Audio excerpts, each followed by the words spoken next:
Ladakh, the land of high passes. यार हर किसी का ड्रीम होता है लेह लद्दाख जाने का, लेकिन बीच में आता है बजट नाम का काला सांप। बजट एक ऐसा काला सांप है जो किसी को नहीं छोड़। चलो, आपने इस बजट के काले सांप को पकड़ भी लिया, फिर भी आपके सामने केबीसी की तरह 4 सवाल आते हैं। कब, कैसे, किस रास्ते से, कितना पैसा लगेगा। तो आज की वीडियो में हम इन्हीं 4 सवालों का जवाब आपको देंगे। और वीडियो स्टार्ट करने से पहले अगर अभी तक आपने हमारा चैनल सब्सक्राइब नहीं किया तो जो लाल वाला बटन है उसको दबाइए। तो हेलो, जिन जिन लोगों ने अभी तक मेरे सारे व्लॉग देख लिए लद्दाख वाले, इन लोगों को तो पता ही होगा, लेकिन बजट का आइडिया नहीं होगा। तो इस वीडियो में लास्ट में मैं बताऊंगा कि हमें इस ट्रिप में कितना पैसा लगा था। तो बढ़ते हैं आज के पहले सवाल की तरफ, जो है कब जाया जाए लद्दाख। तो लद्दाख आप बाय फ्लाइट कभी भी जा सकते हो, बट अगर आप बाय फ्लाइट गए तो भाई लद्दाख ही क्यों जा रहे हो आप, गोवा चले जाओ। लद्दाख जाना है तो जाना पड़ेगा आपको by road, but by road Ladakh का रूट खोलता है मई मंथ से अक्टूबर तक। तो अगर आप मई मंथ में प्लान कर रहे हो लद्दाख ट्रिप तो आपको जाना पड़ेगा श्रीनगर होते हुए लेह। वैसे लेह जाने के लिए 2 रास्ते हैं, एक श्रीनगर होते हुए लेह, दूसरा है मनाली से लेह। अगर आप मई मंथ के स्टार्टिंग में गए तो हो सकता है आपको रिटर्न भी सेम रूट से आना पड़ेगा, क्योंकि लेह मनाली हाईवे मई एंडिंग या जून के फर्स्ट वीक तक ओपन होता है। तो सबसे बेस्ट टाइम है जून और जुलाई। इस दोनों मंथ में आपको बर्फ भी देखने को मिलेगी और दोनों रास्ते भी खुल चुके होंगे। बर्फ देखने को मिलेगी आपको तांगलांगला, चांगला और खारदुंगला पास पे। अभी बढ़ते हैं अगस्त मंथ की तरफ। तो अगस्त मंथ को तो मैं आपको अवॉइड ही करने के लिए बोलूंगा, क्योंकि अगस्त मंथ में होता है इंडियन मानसून, और मानसून में लेह लद्दाख मत करिए तो अच्छा है। अभी आता है सितंबर अक्टूबर में आपको बारिश तो मिलेगी नहीं, उसके साथ बर्फ भी नहीं मिलेगी और लोग भी कम मिलेगी। तो बेस्ट टाइम है जून जुलाई। अभी बढ़ते हैं नेक्स्ट सवाल की तरफ, वो है कैसे जाया जाए। तो लद्दाख जाने के लिए आप बस, टैक्सी, कार, ट्रक या बाइक या बाइसिकल, मतलब लद्दाख जाने के लिए साधनों की कमी नहीं है, बस आप में वहां पे पहुंचने की प्रतिभा होनी चाहिए। तो अभी बढ़ते हैं हमारे तीसरे सवाल की तरफ, जिसका जवाब थोड़ा ज़्यादा ही लंबा है। कैसे जाया जाए लद्दाख। तो लद्दाख जाने के लिए 2 रूट है, एक है श्रीनगर होते हुए लेह, दूसरा है मनाली अटल टनल होते हुए लेह। अगर आप फर्स्ट टाइमर हो मेरे जैसे तो मैं आपको सजेस्ट करूंगा आप चूज करिए मनाली अटल टनल होते हुए लेह। तो मनाली से लेह का डिस्टेंस है करीबन 427 किलोमीटर। तो वहाँ पे पहुँचने में आपको 2 दिन लगेंगे। तो आप पहले दिन आपकी स्टार्ट कीजिए जर्नी और 100 किलोमीटर के बाद पहला स्टॉप ले लीजिए। क्यों, थोड़ा आगे बताता हूँ मैं। तो आप पहले दिन अर्ली मॉर्निंग स्टार्ट करोगे अपनी जर्नी मनाली से टूवर्ड अटल टनल। तो अटल टनल क्रॉस करने के बाद आप सिसु होते हुए पहुँचोगे टांडी। टांडी में आपको मिलेगा लेह मनाली हाईवे का लास्ट फ्यूल पंप। यहाँ से 350 किलोमीटर मतलब टांडी से लेह तक आपको एक भी फ्यूल स्टेशन नहीं मिलेगा। टांडी में लास्ट 2 फ्यूल स्टेशन है, तो आप अपनी गाड़ी की टैंक फुल कर लीजिए, अगर पॉसिबल है तो थोड़ा सा फ्यूल एक्स्ट्रा कैरी कर लीजिए। तो टांडी से आगे केलोंग होते हुए आप पहुंचोगे जिस्पा। तो आप पहले दिन का स्टॉप लीजिए जिस्पा या फिर दारछा। मैं सजेस्ट करूंगा आप दारछा में रुकिए, क्योंकि जिस्पा में सारी पब्लिक उधर ही रुकते हैं और दारछा थोड़ी पीसफुल जगह है। तो आप चाहे तो सारचू भी जा सकते हो, तो आपको नेक्स्ट दिन थोड़ा बाइक कम चलाना पड़ेगा, लेकिन सारचू मैं आपको अवॉइड करने के लिए ही बोलूँगा, क्योंकि सारचू की हाइट है 13,700 और जिस्पा और दारछा की हाइट है 10 से 11,000। तो अगर आप पहले दिन ही चले गए सारचू मतलब 13,700 फीट पे, तो आपको दूसरे दिन चांसेस है AMS हिट करने का। तो अभी आप में से कोई बोलेगा कि ये AMS किस चिड़िया का नाम है। तो AMS एक ऐसी चिड़िया है जो आपको पर लगा के सीधा परलोक पहुंचा सकती है। AMS एक्यूट माउंटेन सिकनेस, जो होता है सडन चेंज इन एल्टीट्यूड। आप सी लेवल से सीधा अचानक ही पहुंच जाते हो बहुत ही हाई एल्टीट्यूड पे। सारचू में रुक रहे हो तो 13,700। जैसे ही आप सारचू में एक नाइट स्टे करोगे, दूसरे दिन अगर आप ग्रुप में जा रहे हो तो आप में से कोई तो ऐसा होगा जिसको AMS हिट करेगा। और AMS के सिम्टम है हेडेक, ब्रीदिंग में problem, vomiting, dizziness, lost of appetite, और AMS हिट करने के बाद आपकी ट्रिप सारचू में ख़त्म हो जाएगी। ये डरा नहीं रहा हूँ मैं। हमारे आगे एक ग्रुप था, गुजरात का ही था, वो 4 लोग थे, वो रुक गए थे सारचू में। उन 4 लोग में से एक को हिट किया था AMS ने, तो उसकी राइड वहीं पे ख़त्म हो गई थी।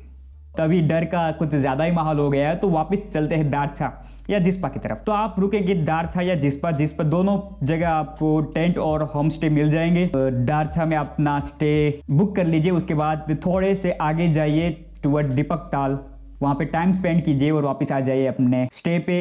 तो दूसरे दिन सुबह आप जल्दी निकल जाइए, क्योंकि इस दिन आपको मिलने वाले हैं इस दिन के 4 हाई पासेस। तो अर्ली मॉर्निंग निकलोगे, आप जाओगे दीपक ताल, सूरत ताल होते हुए जिंगजिंग बार, जहाँ पे आप सुबह का ब्रेकफास्ट कर सकते हो। जिंगजिंग बार के बाद आएगा इस दिन का सबसे पहला हाई पास बारालाचला। बारालाचला के रास्ते में आपको 8 से 10 फीट ऊंची बर्फ की वॉल मिलेगी। तो आपको यहाँ पे जून जुलाई में जा रहे हो तो आपको बारालाचला से पहले आपको बर्फ दिखनी चालू हो जाएगी। बारालाचला के बाद आएगा सरचू में आप नोटिस करोगे कि यहाँ पे एक भी पेड़ नहीं है। तो जहाँ पे पेड़ नहीं वहाँ पे ऑक्सीजन नहीं, इसलिए मैं आपको अवॉइड करने के लिए बोल रहा था कि सरचू में स्टे करना अवॉइड कर लीजिए अगर आप फर्स्ट टाइमर हो तो सरचू से निकलने के बाद थोड़ा आपको ऑफ रोडिंग मिलेगा और उसके बाद आएगा गाटा लूप्स। तो गाटा लूप्स में आपको 21 हेयर पिन बैंड लूप्स मिलेंगे। अगर जिसके अंदर एडवेंचर का बड़ा कीड़ा है उसको तो इस रास्ते पे बड़ा मजा आएगा। और जैसे ही आप गाटा लूप क्रॉस करोगे आपको मिलेगा इस ट्रिप का सेकंड पास, नकीला पास। नकीला पास के बाद आएगा थर्ड पास, लाचुंगला पास। और लाचुंगला से पेंग के बीच में आप कहीं भी दोपहर का ब्रेकफास्ट कर सकते हो, हल्का फुल्का ही ब्रेकफास्ट कीजिए। और पेंग के बाद आएगा मोरे प्लेन्स। मोरे प्लेन्स में आपको 40 किलोमीटर तक स्ट्रेट रोड देखने को मिलेगी, जहां पे आप आराम से अपनी गाड़ी को थोड़ी सी स्पीड मेंटेन करते हुए अपना जो ये डिस्टेंस बाकी है उसको कवर अप कर सकते हो। तो मोरे प्लेन्स के बाद स्टार्ट होगा तांगलंगला पास। तांगलंगला पास मैं सजेस्ट करूंगा कि आप 5 बजे से पहले ही इसको क्रॉस कर लीजिए, क्योंकि हमें लेट हो गया था जिसकी वजह से हम फंस चुके थे यहाँ पे स्नोफॉल में। और तांगलंगला क्रॉस करने के बाद आप उपसी होते हुए पहुंच जाओगे लेह। तो अभी आप पहुंच चुके हैं लेह। तो लेह में आप एक पूरा दिन स्पेंड कीजिए। बहुत सारी यहाँ पे घूमने की प्लेसेस है, जैसे कि शांति स्तूपा, लेह पैलेस, लेह माल रोड, इसकी मोनेस्ट्री, वॉर मेमोरियल एक्सेट्रा। तो आप जब एक दिन लेह में रुकेंगे तो आपका बॉडी एक्लोमेटाइज हो चुका होगा इस हाई एल्टीट्यूड के हिसाब से। उसके बाद आप अपनी जर्नी कंटिन्यू कीजिए टूवर्ड नुब्रा वैली या फिर पेंगोंग। मैं सजेस्ट करूंगा नुब्रा वैली पहले जाइए, उसके बाद जाइए पेंगोंग। नुब्रा वैली जाने के लिए आप सुबह लेह से निकलोगे अर्ली मॉर्निंग। आपको नुब्रा वैली पहुंचने के लिए 120 किलोमीटर ड्राइव करना पड़ेगा। तो आप पहले लेह से स्टार्ट करके आप पहुंचोगे साउथ पुलू। साउथ पुलू से पहले ही आपकी बाइक परमिट, आपकी इनलाइन परमिट चेक होगी। अगर आपकी बाइक दिल्ली, मनाली या श्रीनगर कहीं से भी आपने रेंटल बाइक ली है तो आपकी सफ़र यहाँ पे ख़त्म हो जाएगा। आप रेंटल बाइक लेके इससे आगे नहीं जा सकते, आपको लेनी पड़ेगी लेह पासिंग वाली बाइक। तो थोड़ा ये ध्यान में रखिए। तो साउथ पुल्लू होते हुए 40 किलोमीटर के बाद आपको मिलेगा माइटी खारदुंगला, जिसको पास्ट में वर्ल्ड का हाईएस्ट मोटरेबल रूट में गिना जाता था, अभी नहीं है। फर्स्ट कौन सा है वो इस वीडियो में मैं आपको आगे बताऊंगा। तो खारदुंगला से नीचे उतरते ही आप पहुंचोगे नॉर्थ पुलू, जहां पे वापस से आपकी व्हीकल की एंट्री होगी। वहां पे आप थोड़ा सा लंच कर सकते हो दोपहर का, और उसके बाद आप खारदुंग कल्चर होते हुए पहुंचोगे नुब्रा वैली। तो शायद से आप 4 या 5 बजे के आसपास पहुंच जाओगे नुब्रा वैली। तो आप नुब्रा वैली में चले जाइए हुंदर विलेज। हुंदर विलेज पे है डबल हैम्प कैमल और नुब्रा वैली के फेमस सैंड ड्यून। तो आप नाइट यहाँ पे स्पेंड कीजिए। बहुत ही पीसफुल जगह है और यहाँ का व्यू तो भाई पैसा वसूल व्यू है। और यहाँ पे आपको आराम से स्टे मिल जाएगा। 400 रुपये से लेके 4000 तक का नुब्रा वैली में आपको स्टे मिल जाएगा। तो दूसरे दिन आप चाहो तो तुर्तुक विलेज जा सकते हो, जो इंडिया का लास्ट नॉर्थन विलेज है, जो 90 किलोमीटर है हुंदर से। या फिर आप सुबह डिस्ट्रिक्ट मोनेस्ट्री जा सकते हो और डिस्ट्रिक्ट मोनेस्ट्री होते हुए आप निकल जाओगे पेंगोंग की तरफ। तो पेंगोंग डिस्ट्रिक्ट से है कुछ 164 किलोमीटर। जब आप मॉर्निंग में नुब्रा वैली से निकलोगे तो नुब्रा वैली में 2 फ्यूल पंप है। वहाँ पे आपको 3 से 4 किलोमीटर लंबी लाइन मिलेगी। वहाँ से आप अपना एक और बार फ्यूल अप कर लीजिए, क्योंकि इसके बाद आपको एक भी फ्यूल पंप देखने को नहीं मिलेगा। सीधा फ्यूल पंप मिलेगा लेह में। तो आप नुब्रा वैली से फ्यूल अप करवा के श्योक दुर्बुक होते हुए पहुँचोगे पेंगोंग। बीच रास्ते में आपको बहुत सारे of road trails and river crossing मिलेंगे। तो अभी आप पहुंच चुके हैं पेंगोंग लेक के जो स्पानमिक और मान विलेज है, वहाँ पे आप अपना होम स्टे या टेंट रख सकते हो। अगर आपको थोड़ा पीसफुल रुकना है तो थोड़ा मान विलेज से थोड़ा आगे बढ़ जाइए मेरठ में, जहाँ पे बिल्कुल ही कम पब्लिक होती है और पेंगोंग लेक का भी मस्त व्यू मिलेगा। अभी आप पहुंच गए हैं पेंगोंग लेक। तो Pangong lake is most beautiful lake, but यहाँ का पानी खारा है। सुबह जब अपने स्टे से उठ के देखोगे और थोड़ा पेंगोंग लेक को एक्सप्लोर करोगे तो पेंगोंग लेक हर टाइम जैसे ही सनलाइट चेंज होती है वो अपना कलर चेंज करता है। तो अभी इसके पेंगोंग के बाद आता है एक एक्सट्रीम एडवेंचर वाला रोड। जिन लोगों को ऑफ रोडिंग करते हुए दिन में भी तारे देखने हैं और रात में भी तारे देखना है, वो ये रोड चूज कर सकते हैं। मैं बात कर रहा हूँ हानले की। हानले हमारी इंडिया की हाईएस्ट स्टार ऑब्जर्वेटरी है। तो हानले के लिए आपको पेंगोंग से 160 किलोमीटर जाना पड़ेगा। तो आप सुबह जल्दी निकल जाए पेंगोंग से चुशुल की तरफ। पेंगोंग में आपको जियो एयरटेल पोस्टपेड का नेटवर्क मिलेगा, बाद में चुशुल में भी मिलेगा, उसके बाद नेटवर्क आना बंद। तो चुशुल के बाद आप जाएंगे रोहांगो होते हुए हानले, और चुशुल टू हानले का जो रास्ता है वो एक्सट्रीम ऑफ रोडिंग है। तो जिस किसी को ऑफ रोड का कीड़ा है वो इधर जाइए। और हानले जाने का दूसरा भी रास्ता है, वो है ले उपसी न्योमा होते हुए हानले। और हानले के बाद भी एक एक्सट्रीम एडवेंचर वाला रास्ता है, वो है उमलिंगला। उमलिंगला अभी वर्ल्ड का हाईएस्ट मोटरेबल रोड है और आप हानले से जा सकते हो उमलिंगला। तो अभी थोड़ा सा आपको उमलिंगला का भी रूट बता देता हूँ। तो उमलिंगला जाने के लिए अगर आप गूगल में सर्च करोगे उमलिंगला का डायरेक्ट रोड, तो आपको उमलिंगला का डायरेक्ट रोड ही नहीं मिलेगा, क्योंकि अभी तक गूगल पे वो रोड रजिस्टर ही नहीं हुआ है। तो एक दिन आप पहुंचोगे हानले में, और जो कोई सोच रहे हैं कि एक दिन में मैं ले से हानले और उमलिंगला कर सकता हूं, तो भाई पॉसिबल नहीं है। गूगल मैप तो दिखाएगा कि इतने घंटों में पहुंच जाओगे, लेकिन गूगल मैप जितना दिखा रहा है उससे 3 गुना टाइम लगेगा आपको डेस्टिनेशन पे पहुंचने के लिए। तो अभी आते हैं अपने मेन पॉइंट पे। हम जा रहे हैं toward Umlingla pass, world highest motorable road. Umlingla pass के लिए आपको 120 किलोमीटर राइड करना पड़ेगा।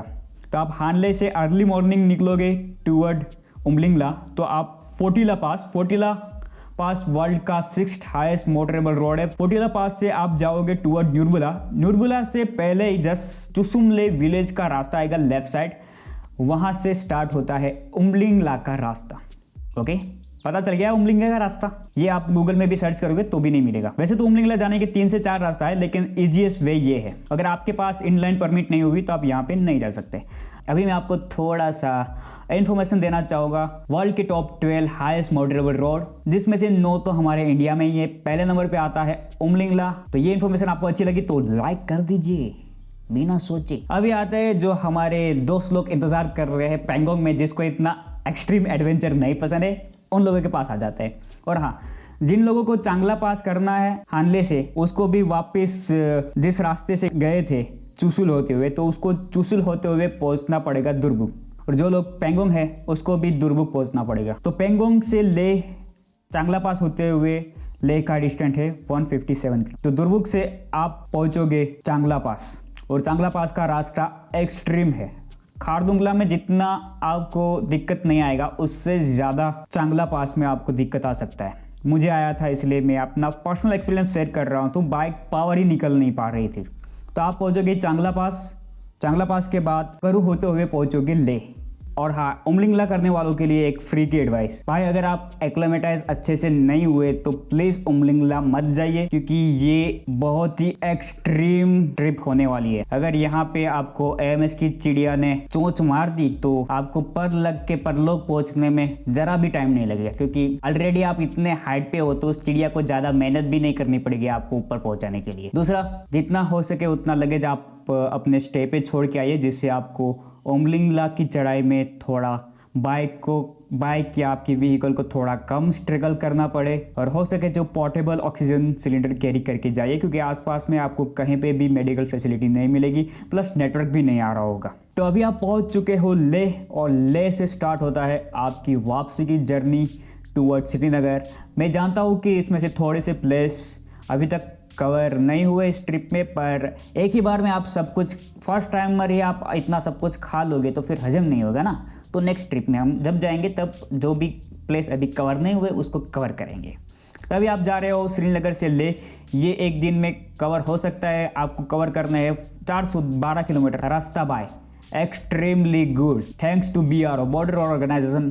तो आप ले से स्टार्ट करोगे अर्ली मॉर्निंग, क्योंकि आपको 412 किलोमीटर कवर करना है। तो ले से आप जैसे ही 30 किलोमीटर चलोगे, 25 से 30 किलोमीटर चलोगे, आपको मिलेगा पहला गुरुद्वारा पत्थर साहिब, उसके बाद मिलेगा मैग्नेटिक हिल और संगम। संगम पे आपको जांस्कार और इंडस दोनों रिवर का संगम होता है, वो पॉइंट आप मिस मत कीजिए। उसके बाद आएगा नीमो विलेज। नीमो विलेज पे होता है लेह लद्दाख का रिवर क्राफ्टिंग। अगर आपको ठंडे पानी में कुल्फी जमाने का शौक है तो आप ये एडवेंचर कर सकते हो। उसके बाद आप खलसी पहुंचोगे। खलसी में है चेक पोस्ट, वहाँ पे आपकी एंट्री होगी। खलसी से आप जाओगे या फिर बाटालिक वाले रास्ते से भी जा सकते हो, या फिर जा सकते हो लामायुरू से। तो लामायुरू में एक मोनेस्ट्री है, वहाँ पे आप विजिट कर सकते हो। उसके बाद आएंगे इस दिन के 2 हाई पास। ये हाई पास तो आपको ये जो आगे का कवर करके आए हो उसको देख के इन्नू से लगेंगे। पहला पास आएगा फुटुला पास, उसके बाद आएगा नामिकाला पास। कैसा नाम है, नामिकाला। उसके बाद आप पहुंचोगे कारगिल, और कारगिल से 53 किलोमीटर के बाद आएगा कारगिल वॉर मेमोरियल। तो अगर आप चाहे तो 2 दिन में कवर करना है ये रूट, तो आप कारगिल वॉर मेमोरियल के आसपास रुक सकते हो। अगर 1 दिन में कवर करना है तो जल्दी से कारगिल वॉर मेमोरियल को देख लीजिए और सीधा निकल जाइए श्रीनगर की तरफ। तो कारगिल वॉर मेमोरियल के बाद आएगा जोजिला पास, इस ट्रिप का लास्ट पास। इसके बाद आएंगे बाईपास तो जोजिला पास अभी थोड़े टाइम में जोजिला की टनल बन रही है, तो जोजिला पास आपको क्रॉस नहीं करना पड़ेगा, सीधा आप टनल से ही बाईपास कर सकते हो। अगर बारिश हो गई इस वाले रूट पे तो ये रास्ता एक्सट्रीम बन जाता है। जो हम गए थे तब ये हुआ था बारिश। तो जोजिला पास कवर करने के बाद आप पहुंचोगे सोनमर्ग, और सोनमर्ग से पहुंचोगे श्रीनगर। तो यहाँ पे खत्म होती है आपकी लेह लद्दाख की ट्रिप। ये था रूट। अभी बढ़ते हैं इस वीडियो के सबसे बड़े सवाल की तरफ, बजट कितना खर्चा होगा बे, ये तो बता।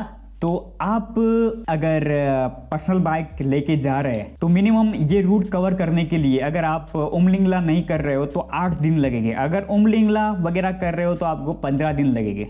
आपको पर दिन का पर्सनल बाइक है तो 2500 खर्चा आएगा। इसमें 1000 रुपये का फ्यूल और 1500 रुपये स्टे का। उससे आप कम भी कर सकते हो, मतलब मिनिमम इतना आएगा। तो अगर पर्सनल बाइक है तो 8 दिन ये पूरा रूट कवर करने में आपको लगेगी 20,000।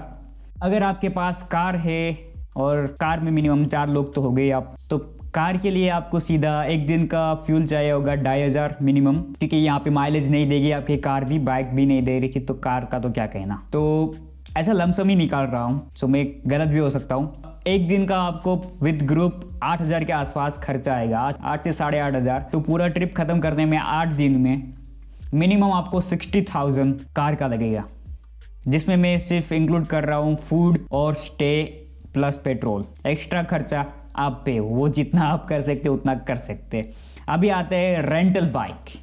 तो रेंटल बाइक का मैं थोड़ा सा यहाँ पे क्लैरिफाई करना चाहता हूँ। अगर आप रेंटल बाइक लेके आ रहे हो दिल्ली, मनाली या श्रीनगर से, तो ये रेंटल बाइक आप सिर्फ लेके जा सकते हो लेह सिटी तक। लेह से आगे आपको जाना है नुब्रा पेंगोंग, तो वहाँ पे ये आपकी रेंटल बाइक नहीं जाएगी। ये बात ध्यान में रखिए। नॉर्थ कुल्लू से आगे आपकी बाइक ही नहीं जाएगी, आपकी परमिट ही नहीं बनेगी। और ये परमिट क्या है उसको भी बताता हूँ, उसको भी मैं थोड़ा बताता हूँ, एक्सप्लेन करता हूँ परमिट क्या चीज़ है। तो इसके बाद आपकी गाड़ी नहीं जाएगी, तो थोड़ा ये ध्यान में रखिए, उस हिसाब से आप प्लानिंग कीजिए। और आप बाइक अगर रेंटल बाइक करवाते हो तो मैं यहाँ पे ऐसी जगह पे रखूँगा। एक मुझे मिला था कॉस्ट बाइक रेंट करने का, तो आप उस वीडियो को पॉज करके देख लीजिए। तभी आपको बताता हूँ per day cost rental bike का 3500 including food, stay, petrol plus rent. तो 8 दिन का खर्चा आएगा 28,000 मिनिमम। तो अभी बताता हूँ हमें कितना खर्चा आया था पूरी ट्रिप का, फ्रॉम गुजरात टू लद्दाख और लद्दाख से वापस गुजरात। उसके बाद मैं आपको बताऊंगा अपना ये परमिट क्या है। मुझे पता है थोड़ी वीडियो लेंदी हो रही है, बट चलता है। तो हमें टोटल फ्यूल लगा था 190 लीटर पूरी ट्रिप कंप्लीट करने में। 190 लीटर जो हुआ था 19,675, और स्टे और फूड हुआ था 40,000 के आसपास, दूसरा सारा खर्चा इधर उधर का, जिसमें बाइक में जो इश्यू आया था वो सब कुछ मिला के टोटल खर्चा आया था 1,20,000 पूरी ट्रिप ख़त्म करने में। अभी आता है परमिट क्या है। आपको ले से आगे कुछ भी एक्सप्लोर करना है तो उसके लिए परमिट लगती है, जो आप इसकी ऑनलाइन साइट जो मैं डिस्क्रिप्शन में दे दूंगा वहाँ से ये वाली परमिट आप निकाल सकते हो। इसका स्क्रीनशॉट मैं लगा दूंगा। जब भी आप परमिट निकाल रहे हो जितने भी प्लेसेस है सबको इंक्लूड कर लीजिए, प्लस 2 दिन एक्स्ट्रा रखिए। अगर आपको बीच में आपका मन हो रहा ज़्यादा रुकने का, तो अगर आपकी परमिट ख़त्म हो गई तो फिर आपको निकलना ही पड़ेगा। और परमिट का कॉस्ट भी बता देता हूँ, आपको स्टैंडर्ड फ़ी 400 रुपये देनी पड़ेगी, एनवायरनमेंट फ़ी, और जितने दिन रह रहे हो उतने दिन की 20 रुपीज़ वाइल्ड लाइफ फ़ी। अगर इस ट्रिप के बारे में आपको कोई भी सवाल है तो आप हमें इंस्टाग्राम पे पूछ सकते हो। यहाँ पे आ रहा होगा हमारा इंस्टाग्राम का हैंडल, तो फॉलो कर दीजिए और आपका जो भी सवाल है पूछ लीजिए। तो बस आज की वीडियो बहुत लंबी हो गई है तो यहाँ पे ख़त्म करते हैं। तो मिलते हैं नेक्स्ट व्लॉग में, तब तक के लिए good bye, take care, see you in the next vlog.